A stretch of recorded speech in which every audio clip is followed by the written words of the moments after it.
Today's Leading Women episode 580 with the wonderful Kim Nimsgern.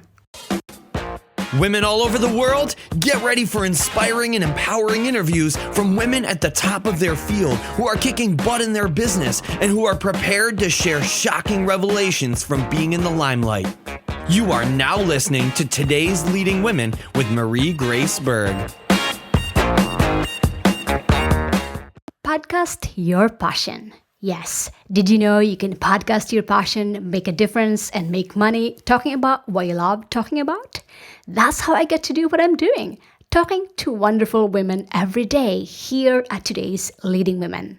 Want to learn how I do it? Go to podcastyourpassion.com. That's www.podcastyourpassion.com. Yes, women of the world, let's get started. I am delighted to introduce you our amazing guest for today, Kim Nimsgern. Kim Nimsgern is the CEO of Casual Panache Inc. and the creator of Click and Curl, a new hairstyling tool experiencing global success. Click and Curl allows you to achieve the look of a professional blowout at home. It has been featured on the Today Show, Rachael Ray Show, Couric Show, Meredith Vieira Show, in Oprah Magazine, Allure, and many others, and is distributed in 14 countries. Kim is not a hairstylist. I did not have any background in design, manufacturing, importing, or exporting, or even sales. She credits her success to having a good idea and the will and tenacity to see it through.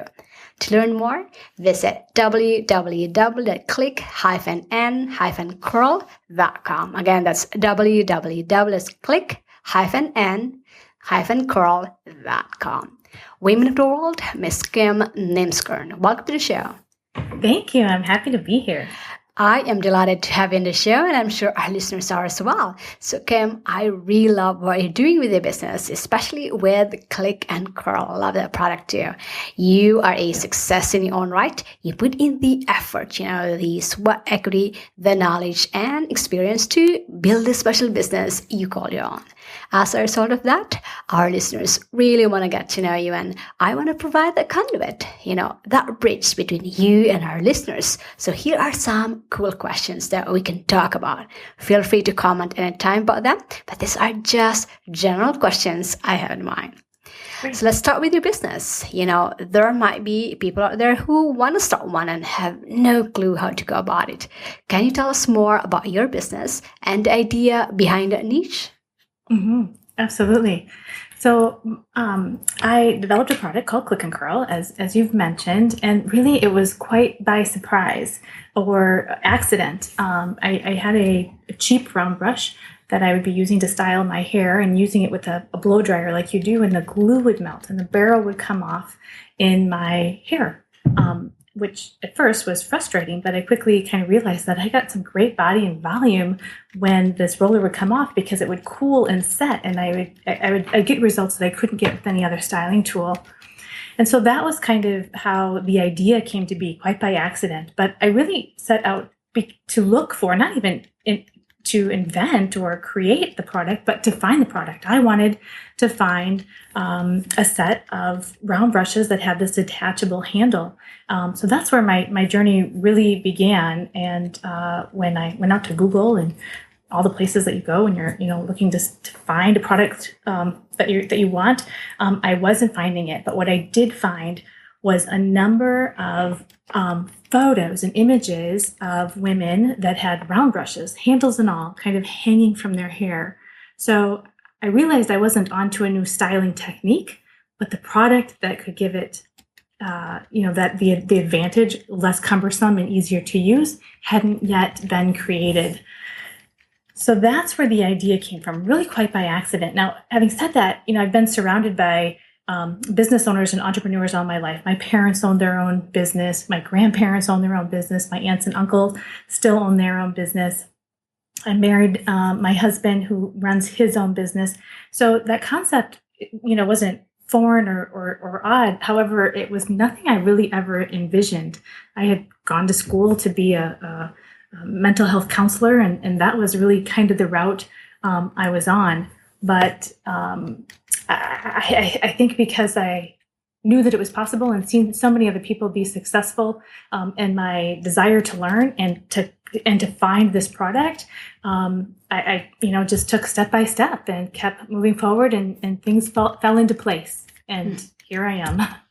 I love your story. I love how you got the idea and how the idea came about and how you birthed it about this right now. That has been really a theme here at Today's Indian Women, that more often that idea sprang from our own need and not finding that product or not finding that solution out there, but you went out and created it yourself, knowing that it's not only you're going to be needing this, or there are going to be other people too who wants this solution. Great that you shared that one with us. But what continues to inspire you doing this business? Yeah, so you're right. It's one thing to have an idea, and it's another thing to actually put everything into it. To take it to that next step, and that was really quite a process for me too. To be honest, it was a very long process. I actually came up with the idea about 12 years before I really started to act much on it. But a turning point for me was sitting down with my husband. I don't remember if it was our anniversary or a birthday, but at some point when we were kind of having a serious discussion about what's next for us and what where are we at and what do we want moving forward for the next year or years as a family unit. And for me, one of the things that I really wanted was more flexibility. My children were still young and at home, and I wanted to be able to spend more time with them. I wanted, because my husband, like I said, owns his own business, so he had that flexibility. I wanted to be able to provide more opportunities for us to travel. And more than anything, I like to work. I really like to work. So I'm a career woman, but what I realized is that when you're in a salaried professional position, or when you're working, the more hours you work, really, the less money you make per hour, right? So that was another thing, is I wanted to have opportunities that I'd be able to provide and generate more income to the family to help kind of support these other goals that we had. And I think once I set my mind to that, I started seeing opportunities, and actually, to be honest, following through on Click and Curl wasn't the first one that I picked up. There were other small business opportunities that I looked into and played around with. But because I had that goal, that was really the motivation to start kind of exploring what else can I do. And ultimately, what brought me back around to this idea that I had 12 years earlier, or at that time, 10 years earlier, was I was watching, one of those reality entrepreneur shows on TV, and there was a hair product, and I just said, I'm pulling that off the shelf. I'm pulling that off the shelf, and I'm going to do something with it. And from that point on, I just have been working consistently on it. And it took about 2 years before I was able to get the product to a place where it was an actual physical product that I could sell. And 2 years beyond that before I was actually able to quit my day job and focus on this full time. But what's kept me moving along, because that was a long 4 years of not knowing what I was doing, questioning whether I was the right person to do it, if I really had the skills, because as you mentioned during the introduction, I didn't have a background in manufacturing or sales or design or any of the things that really go into bringing a product to market. But I don't always think that, that people are lucky. I think you create your own luck, but part of me really thinks I was lucky, because I just continued to get positive results, right? So each step I took, it might have presented a new challenge, but it was a challenge that I was interested in overcoming or exploring, and they kind of continued to kind of fall into place. And I think the other thing is opportunities like this. Just, it's amazing to me how many people out there really wanted me to succeed. That how much people really want people who are willing to take risks to succeed and do well. And that positive encouragement from family and friends and other entrepreneurs and other business owners really helped me through those low parts and helped me realize that I am the right person and I can do it and it's not impossible. What a beautiful story that you have that one, that you shared that one with us.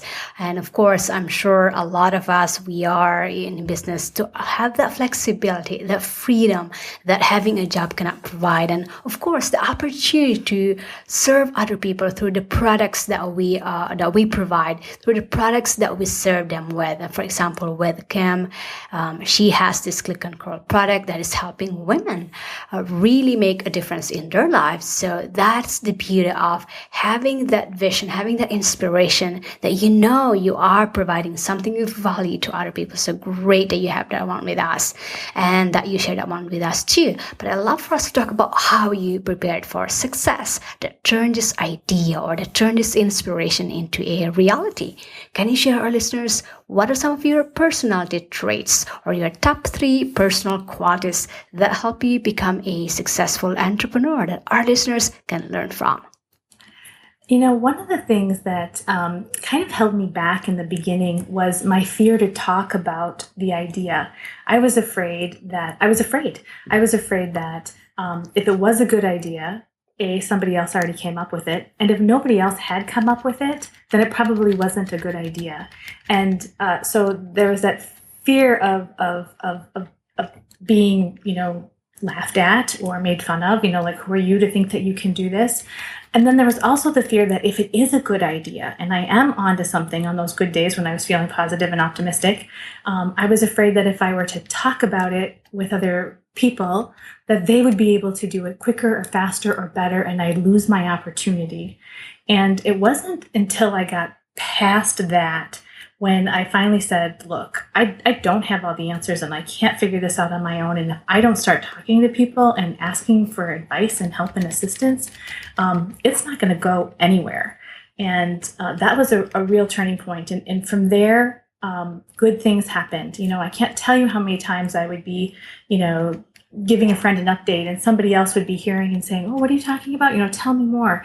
And, so I'd bring them up to speed a little bit and they'd be like, oh, you should talk to my neighbor. They could help you with that. Or my father-in-law, he does something like that. You should connect with him. And many times those resources and referrals were really beneficial. So, in addition to my personal traits that kind of helped me be successful, it was getting over that fear of both A, being laughed at, and B, that somebody else was going to steal my idea and run with it faster, quicker, or better than I did. And once that happened, I think everything else from there, the personal traits that kind of play into that is I really love problem solving. Like even before I did this in my previous career, I oftentimes was in positions where I was developing programs and new services for students and adolescents, and I love that problem solving and that that kind of a thing.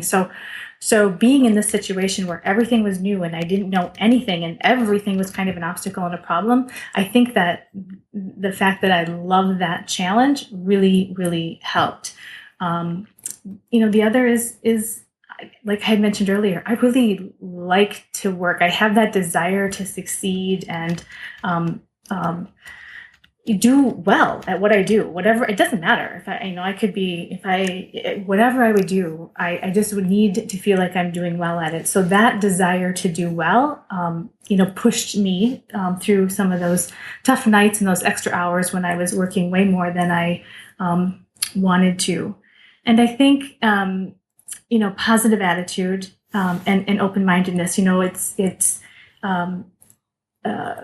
being open to feedback and ideas and suggestions and being able to accept those positively, that even when there does feel like there's criticisms or critiques, that it's meant to help me succeed, and being very open to that. I think that's really helped me along the way too.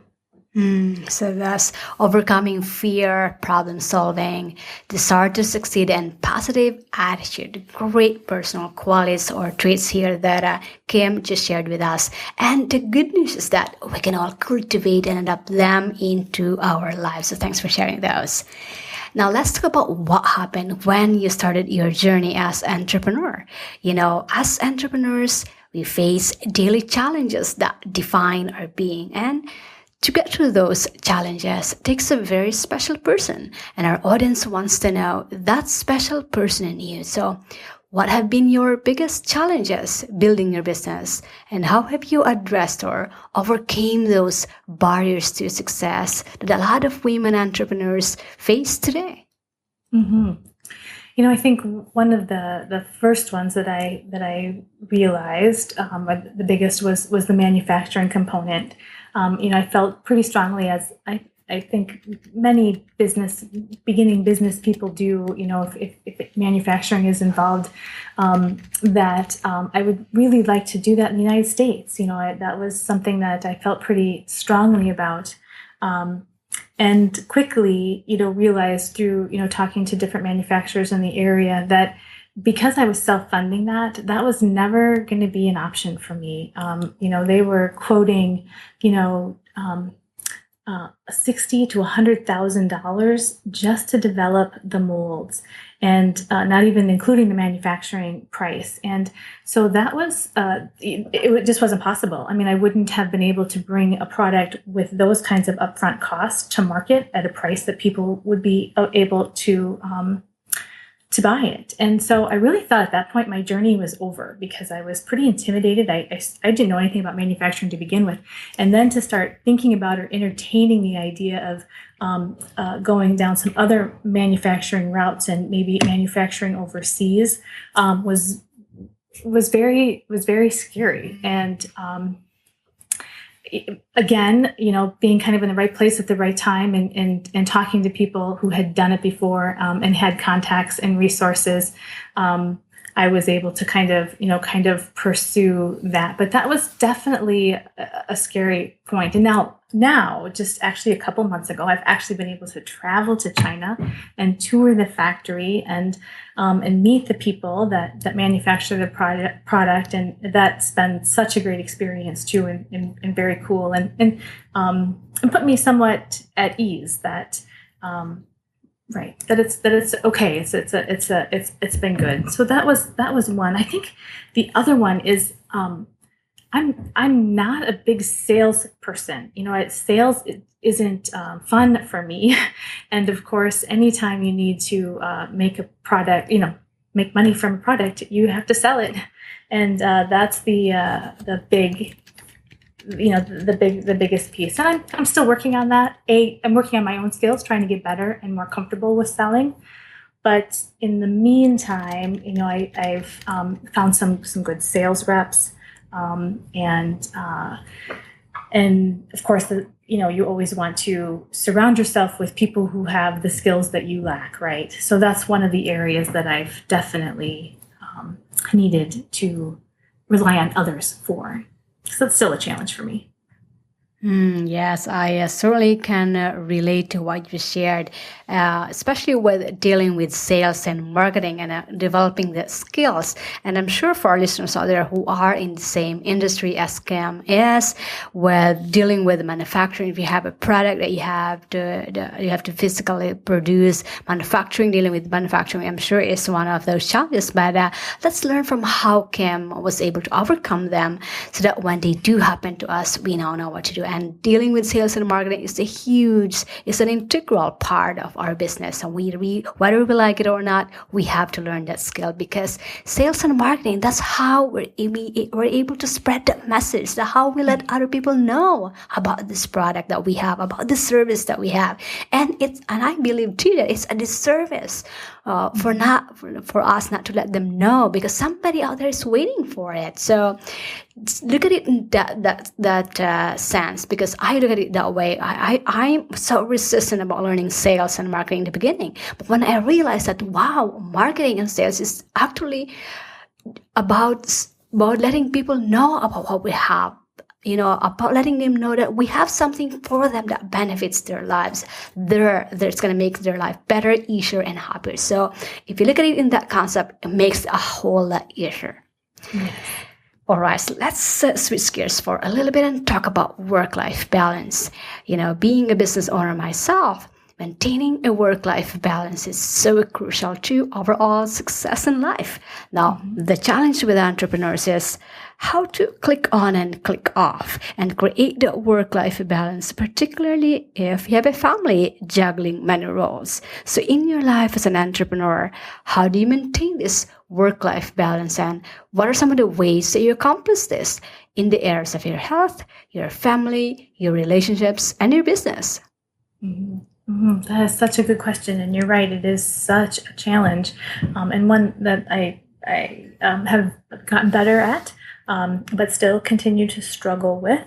One of the things that really helped, so when I was finally able to quit my day job, as I referred to it, because at that time I was working full-time at my day job and coming home nights and weekends and working full-time on Click and Curl. When I was finally able to quit my day job, I worked from my home for the first year, and that was such a joy, like to be, such a different experience than anything I had had before, working for other people. And I did value that, but that made it so challenging. It was the first thing I did in the morning was pick up the laptop that was sitting by my bed and check my email before I was even out of bed. And it was the last thing I did at night was, put my computer down, which is why it was there in the morning. And so that was definitely a struggle. As much as I enjoyed working from home, one of the best things I did was to move my office outside the home. And now some people might be able to, just physically move their office in their home and maintain that. But for me, moving out of the office and getting up and going to work and coming home from work each day again has really made the difference. And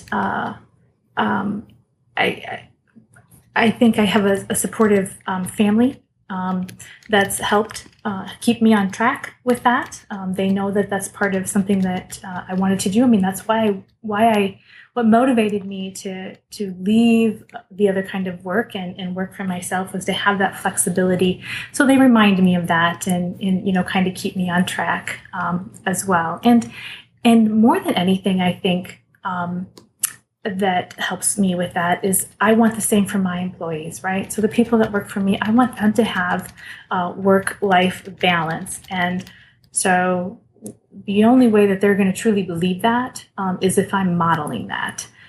That, I don't expect them to work at night or come in early or stay late on a regular basis. Sure, there's, special occasions when we all have to work longer, than other days, but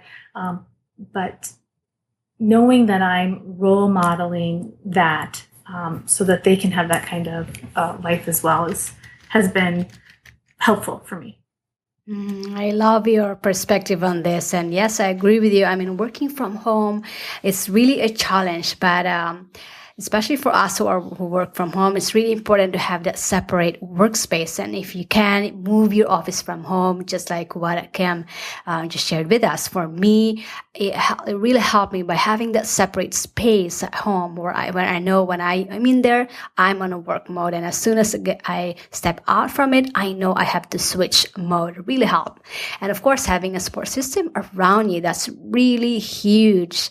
Communicating that expectations with your family so that they know and they can support you in any way that you can. And of course, providing this role modeling what you do, providing that work-life balance also for your team, for your employees, really important. Great tips here that Kim just shared with us. Let's take action on them in terms of this work-life balance. All right, let's talk about success and what success means to you. Your business appears to be financially doing quite well, and with that success flows into other areas in the entrepreneur's life. Now, we'd like to also say that success is a mindset. I can have $10 in my pocket, but my mind feels like a millionaire. I feel great about myself and I'm moving forward. The opposite way will be a multi-billionaire and be totally miserable. So am I successful financially? Yes. Individually, probably not. So in your journey as an entrepreneur, what does success mean to you, and what are some of the benchmarks that you use to measure your success?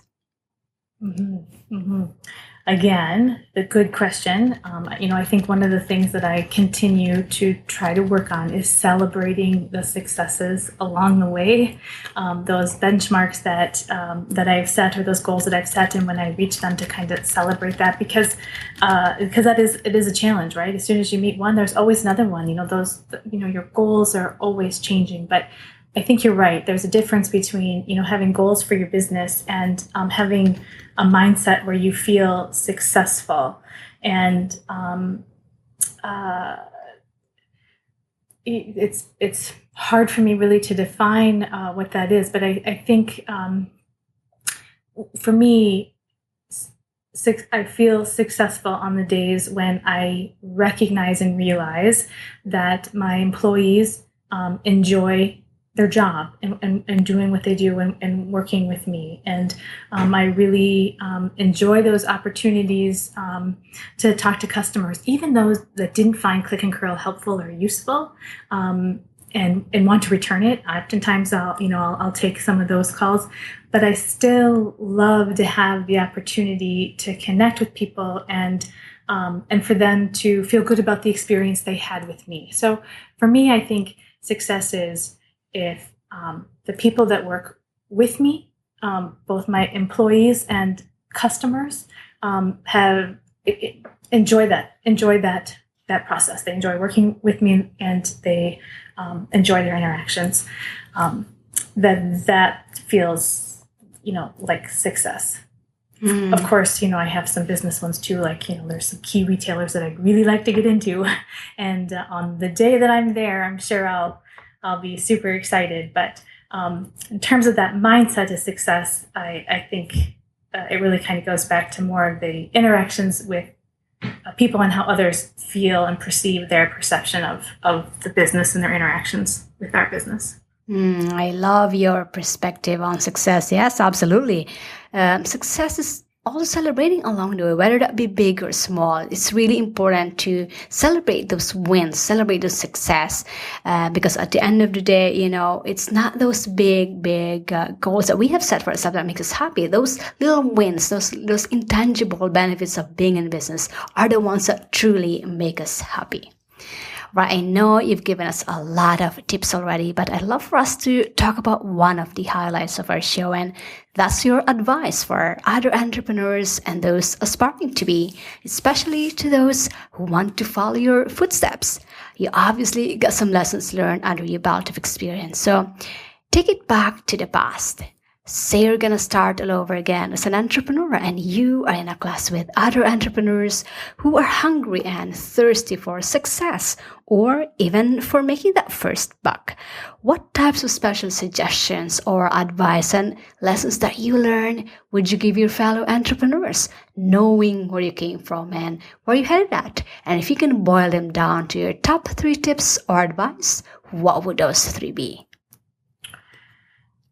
We had hit on, in the early days, just that fear of, am I the right person? Can I really do this? Who am I to think I can do this? That kind of a thing. And I think looking back now, what I realized, and the advice I would give is that the only thing you really need to be afraid of is working hard.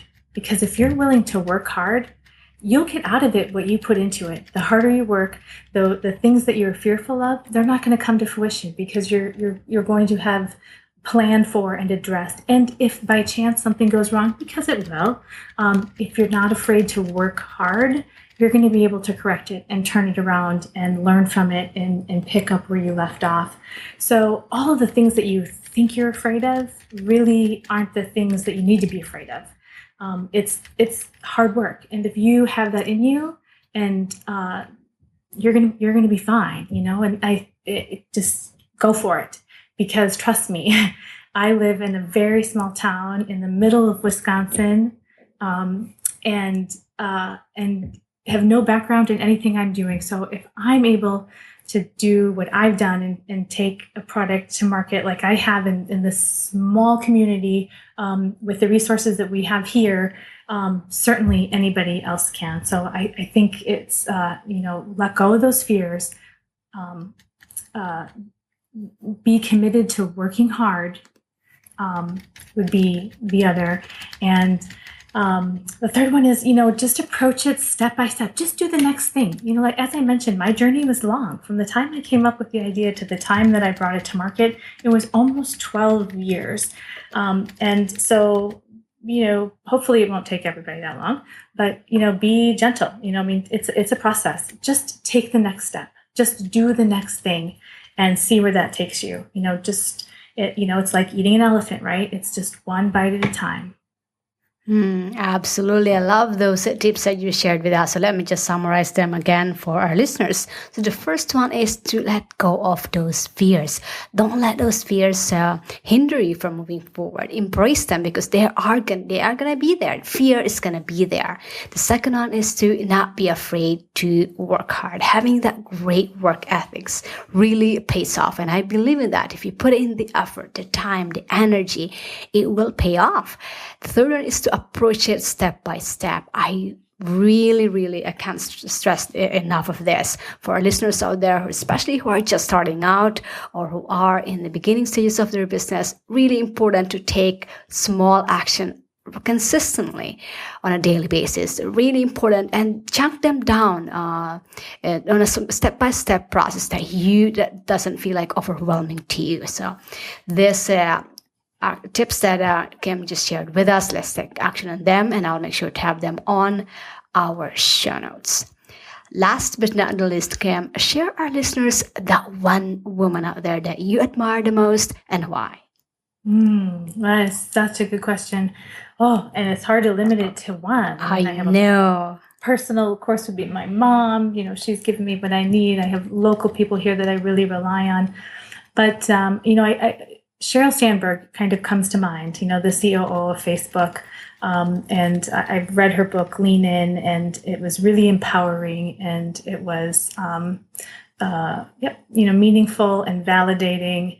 And the things that she's been able to accomplish and how she's able to feel the responsibility to share her story and her experiences to empower others is really remarkable. And I admire that. Yes, absolutely. I mean, Sheryl Sandberg, her book, Lean In, is really a favorite that I go to as a resource as well. So great that you shared that one with her. So to your mom and to Sheryl Sandberg, not just for being an inspiration to you, but to all of us here at Listening Women, we salute both of you. Lastly, Kim, share our listeners what's one big benefit that they can get with your product or your service, where they can get it, and what's the best way that our listeners can connect with you, and then we'll end from there. So with Click and Curl, you can get salon quality blowout results at home. It's an easy to use tool that saves you time in the morning because you can dry and style at the same time instead of dry first and then styling like most electric tools, because you can't use electric like straighteners and curling irons on your hair. And it also saves your hair a heat source. So you get great hair, salon quality results, and it's easy to use and it saves time. And you can find that on our website at www.click-n-curl.com. All right, so that's www.click-n-curl.com. I highly encourage you, our listeners, especially women out there. I'm a big fan of this. And finally, we have this product out there that can really help us look good, have that hair that are like salon quality blowout hair. I'm really big fan of that. And I'm sure we can all benefit from this product that Click and Curl and Kim and our company is putting out there. So click-n-curl.com is the website. And for our international audiences, are they able to purchase this and ship to them? Yes, we ship to numerous countries, and the countries that I don't ship to directly, it's because I have distributors in those countries and they can get them without shipping internationally. So we ship across the world. All right, there you go. So for our international audiences and listeners, find where you can get this one locally or distributors in your local area, or you can go to the website and check them out, click-n-curl.com. Kim, thank you so much for being so generous and sharing your time, your inspiring story, your expertise, for being a role model to many, and for bringing such a positive energy with our listeners today.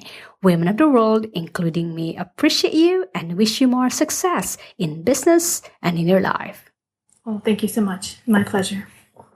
Podcast your passion. Yes. Did you know you can podcast your passion, make a difference, and make money talking about what you love talking about? That's how I get to do what I'm doing, talking to wonderful women every day here at today's Leading Women. Want to learn how I did it?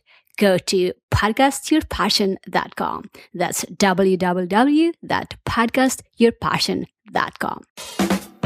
Feeling inspired and empowered to make it happen?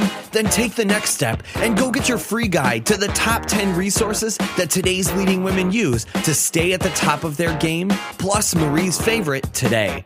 Visit today'sleadingwomen.com/guide for your free download, and we'll see you on the next episode of Today's Leading Women with Marie Grace Berg.